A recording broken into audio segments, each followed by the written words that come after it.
पहले तो आपके कैंडिडेट को लेकर आपका कॉन्फिडेंस क्या कहता है? मतलब संभावना है कि मामला फंस रहा है कि निकल रहे हैं? क्या संभावना भी नहीं है, फांस भी नहीं रहा, जीत रहा है। हाँ। 200% सोमेश भाई जीत रहे हैं। सबसे पहले तो सोमेन सोरेन और बाबूलाल सोरेन जी को उनको देख लीजिएगा। हाँ। सोमेन सोरेन क्या चीज है और बाबूलाल सोरेन क्या चीज है? क्या चीज है थोड़ा बताइए। सोमेन के पास जाके बोल सकते हो, लेकिन बाबूलाल सोरेन के पास नहीं देता। हम लोगों ने काफी वर्षों से देखा, क्योंकि वो हमारे ही घर परिवार का सदस्य था ना, अभी ना गया है वहाँ पे। एक तरफ 5 मुख्यमंत्री और उनका प्रत्याशी, एक तरफ आपका मुख्यमंत्री और आपका प्रत्याशी सोमेश सोरेन। आप समझ रहे हैं कैसा फाइट हो गया? मुख्यमंत्री 100 मुख्यमंत्री का बराबर है। हेमंत सोरेन भारी है, एकदम भारी है।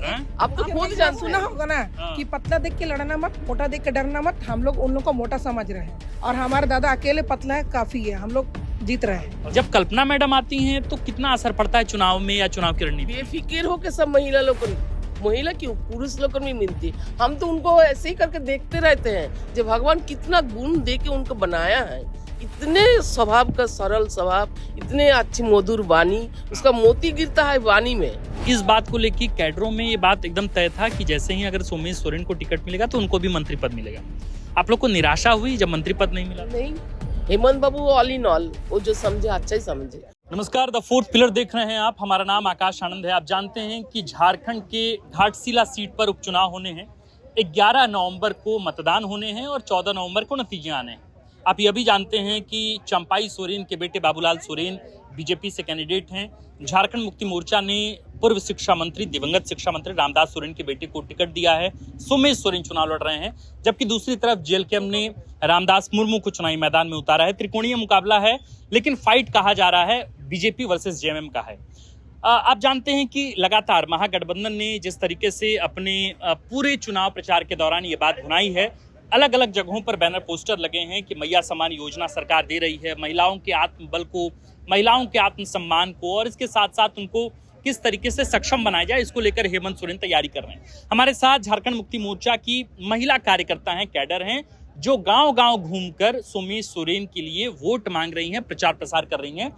असल में मसला ये नहीं है कि हम कार्यकर्ताओं से बातचीत कर रहे हैं किसी पार्टी विशेष के। मसला ये है कि हम ये समझना चाहते हैं कि वे किस तरीके से अपनी बात गांव के आम जनों तक पहुंचाती हैं और किस तरीके से वोट मांगती हैं। थोड़ा इनका भी अपना पक्ष समझने की कोशिश करेंगे। सबसे पहले तो क्या नाम हुआ आपका? नीता सरकार। पहले तो आपका बहुत बहुत स्वागत आपका द फोर्थ पिलर पर।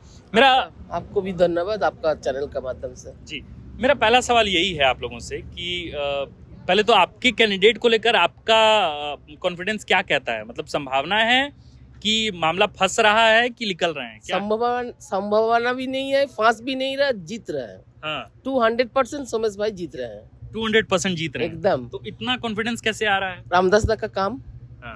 उनका काम, मैया सम्मान योजना 200 यूनिट का बिजली बिल जो फ्री किए हैं। हाँ। किसान का, बच्चा लोगों का पढ़ाई का खर्चा हेमंत सोरेन को देखते हुए जनता जागरूक है, जीतेंगे। मुद्दों के तो आप लोग जब जाती हैं, जैसे मान लीजिए कि गांव जा रही हैं, है ना, तो वहां लोगों से कैसे ब्रीफ करती हैं, कैसे वोट मांगती हैं, क्या कहती हैं? बोलना नहीं पड़ता है। हाँ। वो लोगों ने खुद बोलता है, हम लोगों ने इस बार सोमेश बाबू को ही देंगे, क्योंकि रामदास दा जो अच्छे थे, उनका काम भी अच्छा था। हाँ। तो वही देख के भी बहुत जन ऐसे ही खोल के बोल रहे हैं हम लोगों को देंगे। मतलब आप लोग को बोलना नहीं पड़ता? जी, देखिए, हमारे जो शिक्षा मंत्री रामदास सोरेन जी है स्वर्गीय, उनको मैं नमन करती हूँ। देखिए, हमारा जो ये क्षेत्र है, हमारा क्षेत्र बहुत ही शिक्षित क्षेत्र है। हाँ। और शेड्यूल एरिया है कि हम लोग 3 बार वो यहाँ के विधायक रह चुके हैं। तो यहाँ के जनमानुस जानते हैं कि वो 3 साल जो विधायक बने कैसे बने। कोई आम व्यक्ति तो नहीं बनेगा ना, कुछ ना कुछ उसने कुछ छोड़ा होगा, कुछ अच्छा किया होगा, तभी ना वो बना।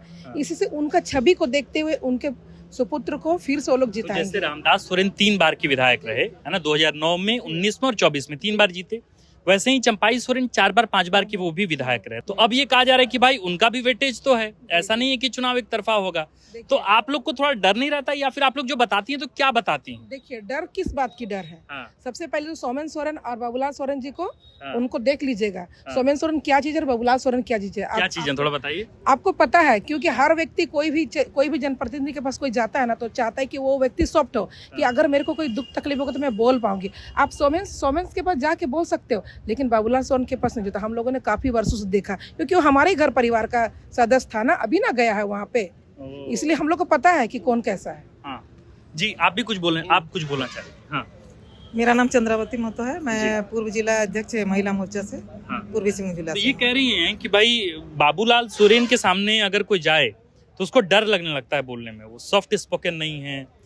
ये पार्टी झारखंड मुक्ति मोर्चा में इसलिए बोल रही है, इसलिए एलिगेशन लगा रही है, या वाकई इनके बात में सत्यता है, सच्चाई है? वो सच बोल रही है, क्योंकि इसके पहले तो वो हमारी पार्टी से थे। हाँ। तो जैसे अभी हम लोग जैसे दादा रामदास दादा थे, हाँ। उनके साथ हम लोग एक बड़े दादा की तरह उनसे बात करना, उनके साथ बैठना। चंपाई दा के साथ? नहीं, रामदास दा के साथ में अच्छा। हमारे बीच नहीं रहे। हम उनका दादा का सम्मान करते हैं कि वो दादा हमारे गार्जियन जैसे थे, अभिभावक थे। उन्हें वो हमें मान सम्मान देते थे। लेकिन वो चीज़ ना चंपाई सोरेन में है ना बाबूलाल सोरेन में, क्योंकि उनके सामने हम लोग कभी जाते ही नहीं थे।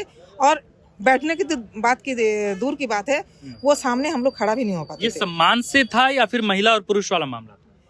सम्मान से था, सम्मान से था, क्योंकि रामदास दा में जो चीज़ है वो चंपाई सोरेन में नहीं है। तो एक पहले बात, से ही नहीं है। हाँ, पहले से ही नहीं है, क्योंकि मैं पहले जिला परिषद रह चुकी हूँ हाँ, कोटका से। तो पहले से ही चंपाई सोरेन में और चंपाई दादा में वो चीज़ नहीं है हाँ, कि महिलाओं को हम लोग पता नहीं क्यों हम लोग उनके सामने कभी नहीं जाते थे। हाँ। या बैठने में भी हम लोग को डर लगता था, पता नहीं कब क्या बोल देंगे। लेकिन हमारे रामदास दादा में वो चीज़ नहीं है। और हमारे सोमेश सोरेन उनसे भी अच्छे हैं। ये तो क्वालिफाइड हैं, बीटेक हैं, इंजीनियर हैं। हाँ। तो ये तो पढ़े लिखे हैं। तो ये तो हम लोगों को किसी को चाची, किसी को बुआ, किसी को मौसी संबोधन करके बोलते। लेकिन बाबूलाल सोरेन आज तक कभी हम लोग को चाची ही हैं उनका संपर्क रिश्ते में, लेकिन कभी आज तक ये रिश्ता हम लोगों को सम्मान नहीं मिला है। तो एक बात बताइए, जैसे बीजेपी में 4 मुख्यमंत्री रहे हैं, पूर्व मुख्यमंत्री बाबूलाल मरांडी हैं, है ना, चंपाई सोरेन भी हैं अब तो उधर से, इसके बाद मधु कोड़ा हैं, रघुवर दास है, अर्जुन मुंडा, 5 मुख्यमंत्री हैं। दूसरी तरफ आपके प्रत्याशी हैं और इनके पक्ष में जो है वो मुख्यमंत्री हेमंत सोरेन है। एक तरफ 5 मुख्यमंत्री और उनका प्रत्याशी, एक तरफ आपका मुख्यमंत्री और आपका प्रत्याशी सोमेश सोरेन। आप समझ रहे हैं कैसा फाइट हो गया है? उसमें फिर हम लोग जो है माँ हाँ। के रूप में खड़े हैं आशीर्वाद देने के लिए। कोई माँ, कोई बहन, कोई दीदी, कोई बुआ के लिए। 5 मुख्यमंत्री कुछ नहीं कर मुख्यमंत्री सकता है। 100 मुख्यमंत्री का बराबर है। हेमंत सोरेन भारी है? एकदम भारी है। हाँ? आप तो खुद जानते सुना हैं। होगा ना हाँ। कि पतला देख के लड़ना मत, मोटा देख के डरना मत। हम लोग उन लोग को मोटा समझ रहे हैं और हमारे दादा अकेले पतला है, काफी है, हम लोग जीत रहे हैं। और साथ में कल्पना मैम। एकदम हेमंत सोरेन जिंदाबाद तो जिंदाबाद। अच्छा एक बात, आप लोग जैसे हाँ, तारक है हम लोगों के लिए। 2 ही जन हम लोग के लिए काफी हैं। वो काफी हैं एक लोग। बस कल्पना भी अच्छा आगे। वही उसी सवाल पर हम आना चाहते हैं कि जैसे आप लोग तो महिलाएं हैं, है ना, तो ये कहा जाता है कि कल्पना सोरेन की वजह से पूरा क्रेडिट जाता है सरकार की वापसी का। ये कहा भी जाता है, चुनावी जानकार कहते हैं कि भाई एंटी इनकम्बेंसी था, 5 साल का जो पीरियड था हेमंत सोरेन का, नौकरियों को लेके, बाकी तमाम चीजों को लेके, लेकिन कल्पना सोरेन ने मोर्चा संभाला तो झारखंड में गजब की जीत हो गई। तो अब हम आपसे समझना चाहते हैं, आप लोग महिला हैं, कितना कनेक्टिविटी हो पाता है जब कल्पना मैडम आती हैं, तो कितना असर पड़ता है चुनाव में या चुनाव की रणनीति में? बेफिक्र हो के सब महिला लोग को, महिला क्यों पुरुष लोग को भी मिलती है। हम तो उनको ऐसे ही करके देखते रहते हैं जो भगवान कितना गुण दे के उनको बनाया है। इतने स्वभाव का सरल स्वभाव, इतने अच्छी मधुर वाणी, उसका मोती गिरता है वाणी में तो स्वाभाविक सब कोई उसमें मोहित हो जाता है। जादू का छोड़ी घुमाते हैं बोली में। इसलिए कल्पना सोरेन सबसे भारी।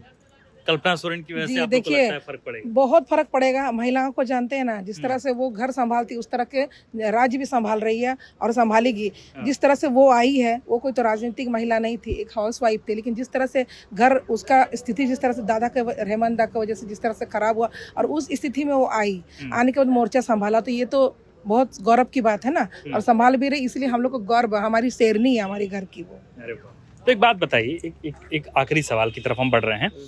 ये कहा जाता है कि भाई रामदास दा मंत्री थे और इस बात को लेकर कैडरों में ये बात एकदम तय था कि जैसे ही अगर सोमेश सोरेन को टिकट मिलेगा तो उनको भी मंत्री पद मिलेगा। आप लोग को निराशा हुई जब मंत्री पद नहीं मिला? नहीं, हेमंत बाबू ऑल इन ऑल, वो जो समझे अच्छा ही समझे, कुछ फ्यूचर के लिए अच्छा समझ के ही ना नहीं किया। आपका जैसे इतना अनुभव हो गया, आप भी राजनीति में हैं, है ना, आप लोग भी कैडर हैं, क्या समझ में आया, क्या ऐसी वजह रही होगी कि सीएम ने ऐसा फैसला लिया? नहीं, सोच रहे होंगे, उनका जो सोच है हम तो नहीं जानते हैं। हाँ। ये हमको लगा जो जीतने के बाद ही एक साथ में ताज देके उनको भेजेंगे। अच्छा, आपको आप भी इनके बात से सहमत हैं? आपको आपका कुछ अलग थॉट? वही चीज कि विधायक भी बने और साथ में मंत्री के साथ में उनको यहाँ पर घाटशिला विधानसभा में भेजा। तो ये तमाम महिलाएं हैं, है ना, हमने इन महिलाओं के पर्सपेक्टिव से आपको चीजें बताने समझाने की कोशिश की है और बताया है कि कैसे कल्पना सोरेन का भी इंतजार घाटशिला में हो रहा है, अगर हम गलत नहीं है तो। और मुख्यमंत्री हेमंत सोरेन जो हैं वो कल आने वाले हैं। तमाम तैयारियां हो रही हैं। कैबिनेट के तमाम बड़े बड़े मंत्रियों को यहाँ लगाया गया है। एक तरह से आप कहें तो पूरा मंत्रिमंडल जो है उठकर आपको घाटशिला में नजर आ जाएगा दौड़ते हुए, क्योंकि ये इस तरीके का चुनाव तो हो ही गया है। तापमान जो है जो तपिश है घाटशिला की वो बढ़ती हुई महसूस होती है। हमने सोमेश सोरेन से भी बातचीत की है, झारखंड मुक्ति मोर्चा के कार्यकर्ताओं से, कैडरों से बातचीत की है, उन महिलाओं से बातचीत की है जिनको 2500 रुपये महीने मैया सम्मान योजना के तहत मिलते हैं। ये बेनिफिशियरी स्कीम है। बाकी हम और भी लोगों से बातचीत करेंगे, समझने की कोशिश करेंगे, कैडर से भी बातचीत करेंगे, आम जनमानस से, आम जनता से भी बातचीत करेंगे और समझेंगे कि घाटशिला का जो राजनीतिक रणनीति है वो कितना बदल रहा है, उस समीकरण में क्या कुछ बदलाव, क्या कुछ जुड़ाव हो रहा है, क्या कुछ घटाव हो रहा है। आप हमारे साथ जुड़े रहिए, आप देखते रहिए द फोर्थ पिलर। हमारा नाम आकाश आनंद है, कैमरे के पीछे हैं विक्की। शुक्रिया।